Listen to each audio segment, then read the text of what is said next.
সেবাশ্রয়ের স্বাস্থ্য পরিষেবা দেওয়ার জায়গায় নাটক করেছিল।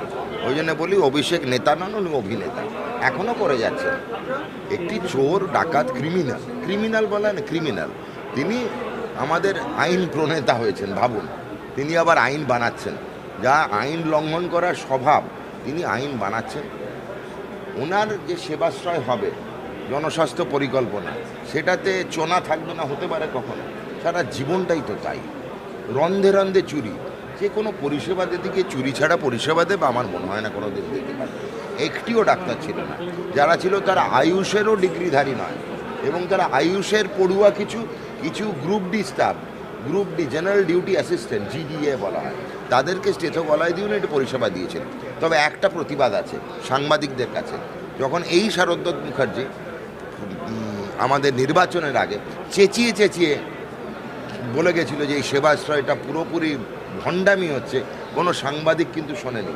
তখন সাংবাদিক, সংবাদ মাধ্যম মূকও বধির ছিল। দুঃখ লাগে। এখন সবাই এই নিয়ে কথা বলছে।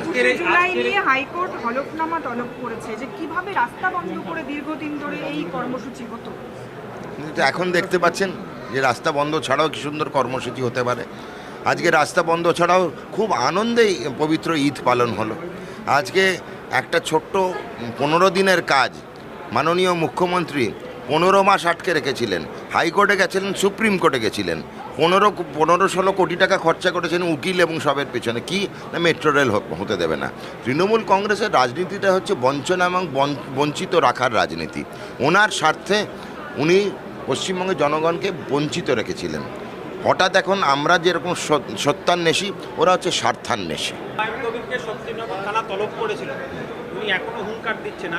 চিঁড়ে জলে ফেললে যেরকম চুপসে যায় না, এখন হুমায়ুন কবিরকে একটু জলে ফেলা হয়েছে। উনি তো ভাগীরথীতে আমাদের ফেলবেন বলেছিলেন, এখন দেখবেন আর কিছু বলছে না, যা দেওয়া হয়েছে না কদিন আগে, এবার দেখুন আর বলবে না। হুমায়ুন কবিরের দিন শেষ। অভিষেক বন্দ্যোপাধ্যায় বারবার বিদেশে কেন চিকিৎসা করতে যান? আমাদের দেশে কি চিকিৎসা? দেশের কিছুই তো ওরা মানেন না। ওনার দেশের অশোকস্তম্ভ মানেন না, সত্যমেব জয়তেও মানেন না। বুঝতেই পাচ্ছি কীরকম চুরি হয়, তা চিকিৎসাটা মানবেন কি করে? ওনার দেশের প্রতি আস্থা নেই, অশোক স্তম্ভের প্রতি আস্থা নেই বলে ডবল বলা কি ছিল বিশ্ব বাংলা। তো কোনটায় আস্থা আছে? সংবিধানের ওপর ওদের আস্থা নেই, তো সেরকমই হবে। দেশের চিকিৎসকদের ওপর আস্থা নেই, পার্লামেন্টের ওপর আস্থা নেই, বিধানসভার ওপর আস্থা নেই, আইনের প্রতি আস্থা নেই। উনি তো নিজেই আইন। অনেকে বলছেন টাকা নাকি লুকাতে যান সব। ওনার যেরকম ড্রাগ মিউল হয় না, যেরকম কারুর হাত দিয়ে টাকা পাচার করে, ওনার এসব আছে।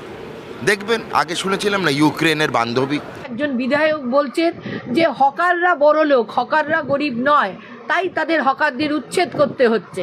আর হোয়ারাস আপনাদের প্রধানমন্ত্রী, তিনি মোদি বলছে যে আপনাদের আদানি আম্বানিরা গরিব লোক, তাদের 1 টাকা দিয়ে জমি দেয়া হচ্ছে। পুরুষোত্তম রামও তার প্রজাদের ওপর এরকম অন্যায় করেননি। এই যে হনুমানগুলো এখন রামের বেশে, রামকে মাথায় নিয়ে যে অত্যাচার পশ্চিমবঙ্গ তথা ভারতবাসীর ওপর করে যাচ্ছে, রাজ্যটাকে দখল করার চেষ্টা নয়, রাজ্যতে নিজেদের রাজত্ব কায়েম করছে। এখানে গণতন্ত্রের কোনো স্থান নেই। কারণ যদি ঈদ আমার করতে গেলে একটা দিনের কয়েক ঘন্টার ব্যাপারে রেড রোডকে বন্ধ রাখলে অসুবিধে হয়ে যায়। আমার ওখান দিয়ে যদি আজকে ওই দুর্গোৎসবের মিছিল আসে, মানে আমাদের যেটা করা হতো কার্নিভাল, সেটাতে যদি অসুবিধা হয়, তাহলে 7 দিন ধরে রেড রোড বন্ধ থাকলো, সেটা কি গণতন্ত্রের পরিপন্থী হচ্ছে না? সেটাতে কি মানুষের কোনো অসুবিধে হয়নি? আর যে জিনিসটা 21শে জুলাই, হ্যাঁ বলবেন এতকাল ধরে হয়েছে বলেই কি এখন দিতে হবে, তা না। তিনি ছোট করে দিন, কিন্তু গণতন্ত্রের গলা টেপার জন্যে সেখানে 163 জারি করে দেবো, সেটাও তো ঠিক কথা নয়। এটা তো গণতন্ত্রকে গলা টিপে মারা। কোথায় গণতন্ত্র? যাতে আমাদের এখানে আমরা জনসংযোগ না করতে পারি, মানুষের পাশে দাঁড়াতে না পারি, মানুষের সাথে না থাকতে পারি, তাই জন্যে তারা গণতন্ত্রের গলা টিপে দিতে যাচ্ছে। কারণ দেখা যাচ্ছে তারা ভুলভাল কতকগুলো কথা বলে ওই ওনাদের মোদি দাদার মনো 15 লাখ ঢুকেঙ্গে, তারপরে अच्छे दिन हुआ कि नहीं हुआ, 2a भी कहाँ गया, इतना सारा मैथ्स उन्होंने सिखाया, a+b होल स्क्वायर फॉर्मूला है, 2a भी कहाँ से आया, कहाँ गया, हाँ ये सब सिखाया था ना उन्होंने, तो इसीलिए वही सब उन लोगों ने कर रहा है। তো এতে কি হচ্ছে, পশ্চিমবঙ্গের মানুষ বীতশ্রদ্ধ হয়ে পড়েছে। এটা হিন্দু মুসলিমের ব্যাপার ওনাদের কাছে নেই, ওরা মানবতা বিরোধী, ওরা মানবিক দিকটাই ওদের মধ্যে নেই, পুরোটাই হচ্ছে ব্যবসা কেন্দ্রিক। ওদের যে যত বড় ব্যবসাদার হবে, আদানি আম্বানিদের মতন হতে পারে, তারাই হচ্ছে ওদের কাছে শ্রেষ্ঠ হয়। আজকে বলা হচ্ছে, একজন বিধায়ক বলছেন যে হকাররা বড় লোক, হকাররা গরিব নয়, তাই তাদের হকারদের উচ্ছেদ করতে হচ্ছে। আর হোয়ারাজ আপনাদের প্রধানমন্ত্রী, তিনি মোদি বলছে যে আপনাদের আদানি আম্বানিরা গরিব লোক, তাদের 1 টাকা দিয়ে জমি দেয়া হচ্ছে। এই তো, এটা কোথায় গণতন্ত্র? এটা রাজতন্ত্রের ওপর, মানে রাজতন্ত্রের নাম না, যারা রামকে যারা রাজতন্ত্রের প্রতীক বলে মনে করে, পুরুষোত্তম রামও তার প্রজাদের ওপর এরকম অন্যায় করেনি। এই যে হনুমানগুলো এখন রামের বেশে রামকে মাথায় নিয়ে যে অত্যাচার পশ্চিমবঙ্গ তথা ভারতবাসীর ওপর করে যাচ্ছে। যে শক্তিপুর থানার বর্তমান যে ভারপ্রাপ্ত ওসি, তার যে দুর্ব্যবহার, তার যে মানুষের উপরে আস্ফালন, সে আমাদের আনিসুর বলে যে পার্টির জেলার সাব ডিভিশনের সভাপতি, তাকে বলেছে যে হুমায়ুনকে বলবি তোর বাপ এসছে। তো সে হুমায়ুনের বাপ হচ্ছে, সে হুমায়ুনের বাপ হচ্ছে, কত বড় সে বাপ সেটা তার সাথে যদিন দরকার হবে সেদিন তার এসব কথার জবাব সেই কারণে কি আপনি যাচ্ছেন না? না, তার প্রতি আমি তাকে তো অফিসার হিসাবেই মানি না, মানব না। তাতে আমার বিরুদ্ধে যত রকম পদক্ষেপ হবে কোনো অসুবিধা নেই।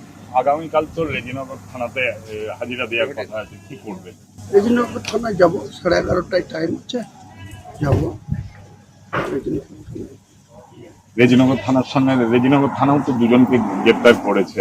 হ্যাঁ তো করেছে, কিন্তু তারা মুখ্যমন্ত্রী বিধানসভা থেকে বলেছিলেন, মুখ্যমন্ত্রী পুলিশ মন্ত্রী তার নির্দেশ পালন করতে গিয়ে করেছে, কিন্তু কোনো অভদ্র আচরণ করেনি, এখনো পর্যন্ত কারো বাড়িতে গিয়ে গালিগালাজ করেনি।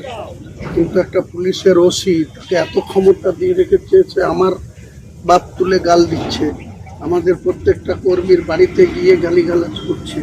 এর জবাব তো আগামী দিনে শক্তিপুর থানা, গোটা মুর্শিদাবাদের লোককে ডাক দিব শক্তিপুর থানা ঘেরাও করে, দেখি কে আমাকে রুখে।